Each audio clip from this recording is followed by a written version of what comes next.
Cross ஹாப்பர்னு ஒரு cross ஹாப்பர்னா வெட்டுக்கிளி. நான் தான் அது. கிட்டார் வாசிக்கிட்டே இருக்கும். சாப்பிடவும் போய் இலைய சாப்பிடவும் கிட்டார் வாசி. ஒரு நாள் மழை வருது, அதால பறக்க முடியல, அப்படியே இருக்கு பசி. நேராக அந்த கிட்டாரோட கீழே இறங்கி வருது. கீழே ஒரு எறும்பு ஃப்ரெண்ட் ஆகுது. அந்த எறும்பு கிட்ட சொல்லுது, நீ தான் சேர்த்து வச்சிருக்கல, எனக்கு ஏதாவது கொடுக்கலாம்ல, பசிக்குது. அந்த ஃப்ரெண்டு எறும்பு சொல்லிச்சான், பாரு இந்த கிட்டார் வச்சுக்கிட்டு நீ இந்த மாதிரி வாசிட்டு இருக்கிறதுனால தான் உருப்படாமல் போகிறேன். எங்களை மாதிரி நான் உனக்கு இன்னைக்கு ஒரு அரிசி தரேன், நாளையிலேருந்து வேலைக்கு வரணும். வேலைக்கு வந்தால் மழை காலத்தில் ஃப்ரீயாக நம்ம உட்காந்து சாப்பிட்லாம், சேர்த்து வச்சதை சாப்பிடலாம். இது லைனில் நிற்கிது.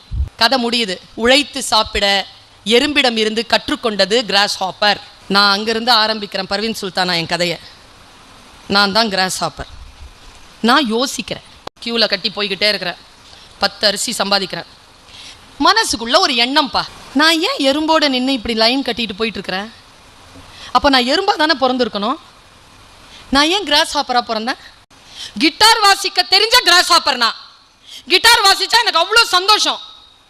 நான் எதுக்கு இங்கே நிற்கிறேன்? பசிக்கா, சோறுக்கா?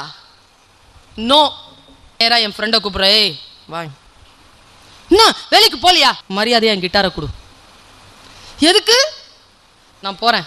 கிட்டார் வாங்கிட்டு மேலே போய் உட்காந்துட்டேன். வாசிக்கிட்டே கீழே பார்க்குறேன், நிறைய எறும்பு போய்கிட்டே இருக்கு. ஃபாஸ்ட்டாக வாசிக்கிறேன், ஃபாஸ்ட்டாக போகுது. வாசிக்கிறத நிறுத்துறேன், ஸ்லோவாக போகுது. ஒரு எறும்பை கூப்பிடுறேன். நான் வாசிச்சா என்ன நடக்குது? உழைப்பே தெரில, வலியே தெரில, அவ்வளோ வேகமாக போய் சம்பாரிச்சிட்டு வந்துடுறேன். நான் இன்னும் அழகாக வாசிக்கிறேன், நீ 20 சம்பாதி, ஆனால் எனக்கு 2 கொடு. அப்படி சொல்லி 10,000 எறும்போட பேச்சுவார்த்தை முடிச்சிருச்சு கிராஸ் ஹாப்பர். தன் இயல்புப்படி இருக்கக்கூடிய எறும்பு 10 அரிசி சம்பாதிக்க தான் விரும்பியதை செய்த கிராஸ் ஹாப்பர் 2000 ஒரு நாளைக்கு சம்பாதித்தது என்று சொன்னால் யோசித்து பாருங்கள் என் குழந்தைகளை. விருப்பமானதை செய்யுங்கள். எதை செய்தாலும் இஷ்டத்தோட செய்யுங்க, விருப்பத்தோட செய்யுங்க. விருப்பத்தோடு செய்தால்தான் வாழ்க்கையில் பல விஷயங்களை சாதிக்க முடியும்.